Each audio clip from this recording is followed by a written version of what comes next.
Guys, and welcome to my top 6 best smartphone of 2016 video. And yeah, I have carefully selected 6 smartphones that I think are the best for your money. They're worth everything, so we're gonna talk about them one by one. And this is my list, okay? So you don't have to agree with it. It's totally my opinion, my usage experience. You can disagree if you want to. So without any further ado, let's get right into it.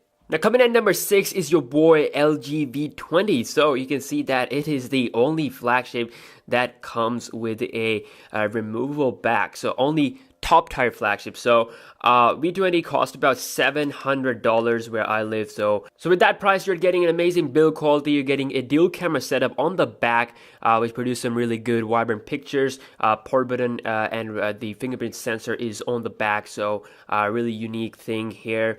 I actually like this a lot. Very convenient. So because your finger is always at the back. 5.7-inch Quad HD display. That secondary screen that gives us some extra things here.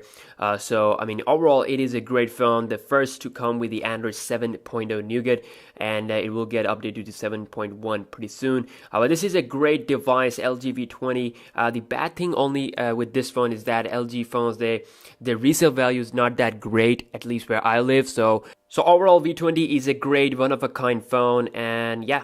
Let's move on to the number 5. Coming at number 5 is the Huawei Mate 9. Now, Mate 9 is a great device, and the reason why I chose this phone is because the battery life on this phone is absolutely amazing, like better than the best. In most of phones, you get battery life from 4 to 5 hours, and in some good phones, you get above 5 hours. But on this one, based on my full-on gaming plus YouTube plus other high-end usage, it basically gave me about 6 hours plus screen on time. So you can watch my separate video about the battery life for the Mate 9. So this is a great phone for those people who want good battery, a phone that has a solid build quality, and a phone that can go on for years, like 2 or 3 years. So Huawei has the Kirin 960 processor inside of this phone, and they have made this phone with software like in a way that it gets faster after you start to use it for some time. So we have a dual camera sensor on the back,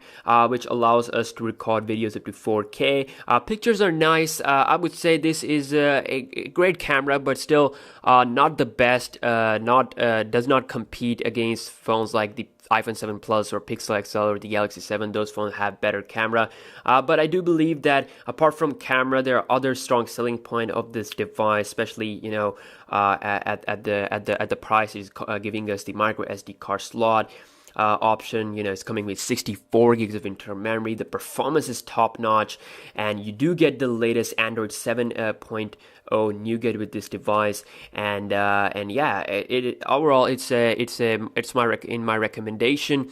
And the battery life is insane. Like, you want the best battery life on the flagship with fast charging, then this one is to go with 4,000 mAh battery. So Huawei Mate 9, yeah, definitely on my list. Coming at the number 4, we got OnePlus 3T, the king of $500 range. And if you're living in US or a place where OnePlus 3 is available and costing about its base price that they've announced, which is around $433 for the 64GB model, then be thankful, okay? Because this is a great phone. We are blessed to have this phone because the price to spec ratio of this phone is great. So you get Snapdragon 821 plus 6 gigs of RAM, 3400 mAh battery, amazing dash charging, which is the fastest fast charging technology ever. You got a 16 megapixel camera on the back and a 16 megapixel camera on the front, so really high quality pictures from the back camera as well as the front camera.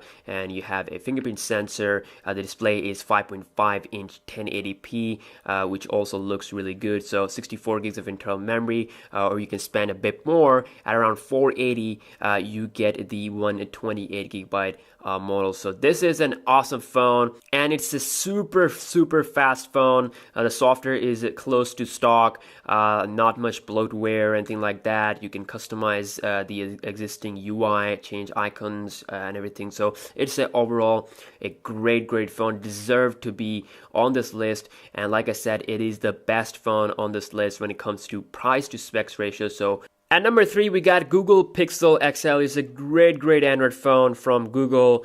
That is coming with a 5.5-inch Quad HD display. You get pure Android, which gives you the fastest updates. Of course, in the long run, it will beat all the phones that are currently on Nougat. You know, it's going to get the Android 8.0 or whatever the version will be faster than other devices. It has a Snapdragon 821 plus 4 gigs of RAM, so you get super awesome performance. And also, it has a great battery life. 5 hours plus screen on time is like a normal thing for this phone. Design is not that great. Like, people are not that impressed because it looks a lot like iPhone. I have to agree with that. But it's overall a good phone. And the best thing about this phone is the camera. Now, honestly, this is the best camera phone of 2016. Like, the pictures are amazing, and the color accuracy, I just love it. HDR Plus is the game changer here.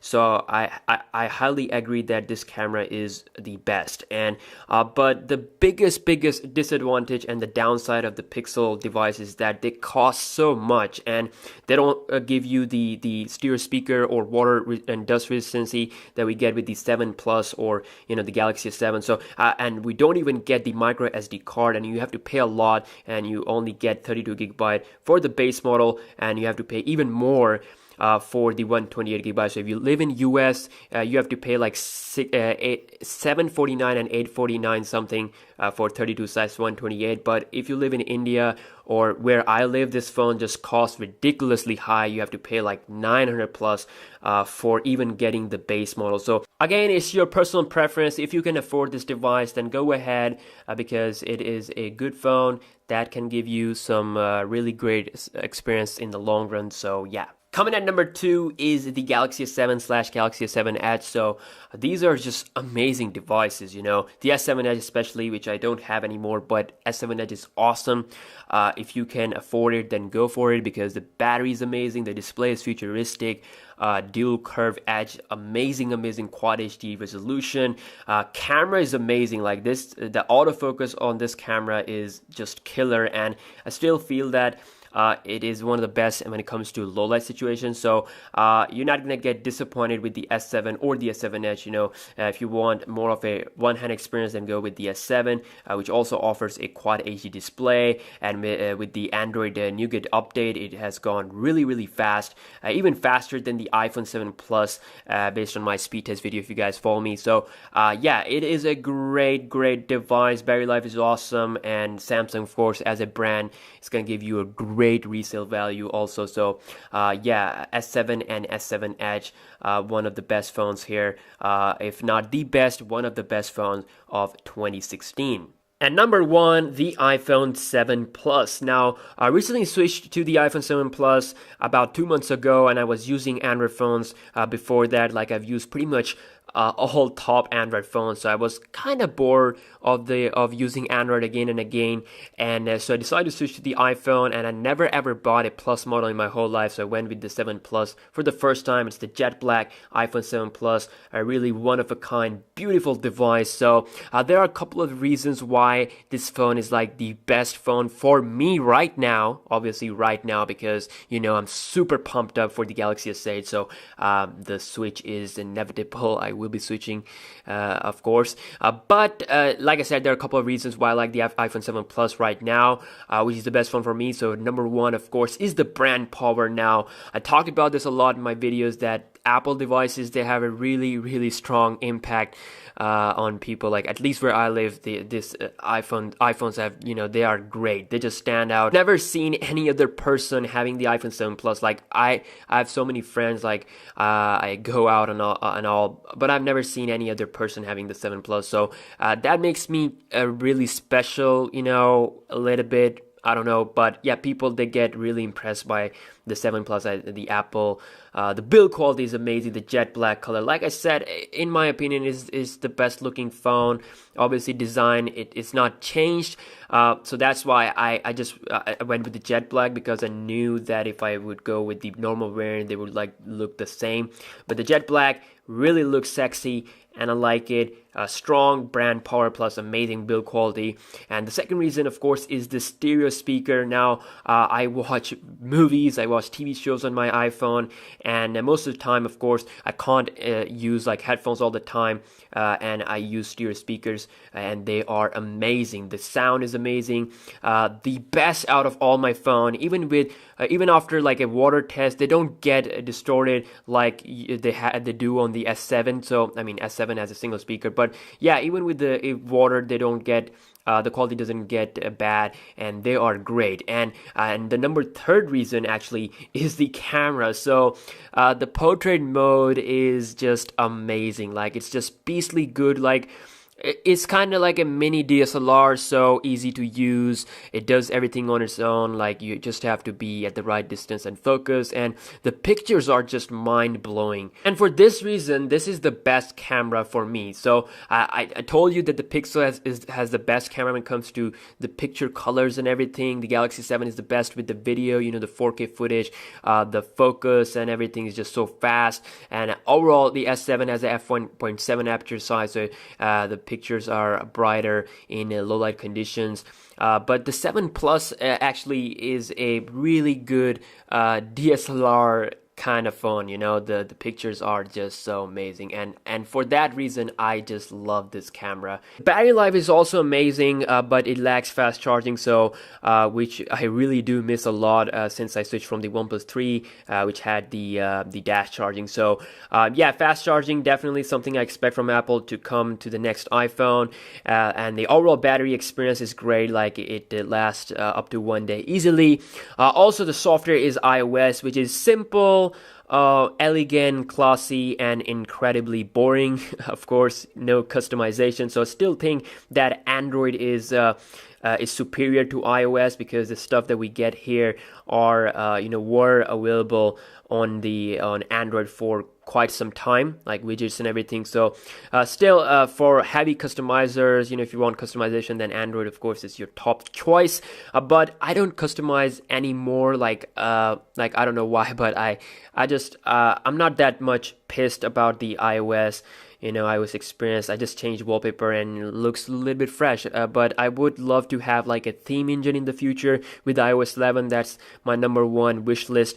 And also sometimes it feels stupid, like I have like different Wi-Fi connections, so I don't know when which network it's connected to. Like on Android, you get everything, all the information on the quick setting area. So you don't get that. For that, I have to go into settings. So there are some simple things that are a bit weird on the iOS, but overall people like it because it is simple and apps are more polished. That's something that I highly agree with. For example, if I go into Instagram and if I go into the likes of this picture here, I can actually search and see which person has liked this picture, and you don't get that on Android. Like, I'm sure this is not a big deal, but really this is something that separates Android from Apple, because applications, the developers, they do put some extra effort to make application for iOS.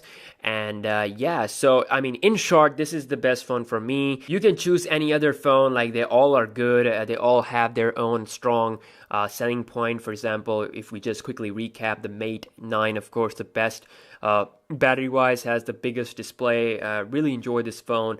The LTV20, one of a kind, removable back. You get amazing camera, dual camera sensor, wide pictures, and the software is good. You got secondary screen, which people like a lot. Of course, it has Android customization there. OnePlus 3T, the best when it comes to the price to specs ratio. If you want the best for your price, forget all of them, forget the iPhone, buy the OnePlus 3T. Great phone.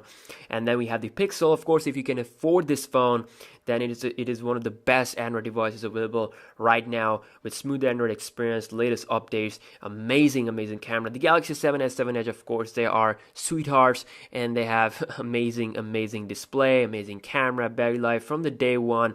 They had the best rating. They're simply amazing. And then for me, the iPhone 7 Plus is the phone that is currently the best. The portrait mode is amazing. The stereo speakers are amazing. Water and dust resistance is also a good thing. And the build quality is super top notch. I love it. So yeah, that's it for this video. These are my top 6 best smartphone for the 2016 year here. And I would love to review them again in 2017 and see, you know, if they're still worth it or not. And of course, this video was completely based on my usage. It was all my opinion. Again, you don't have to hate me or anything like that for choosing a different phone. But anyways, hope you guys have enjoyed this video, and I will see you guys in the next one. Peace out.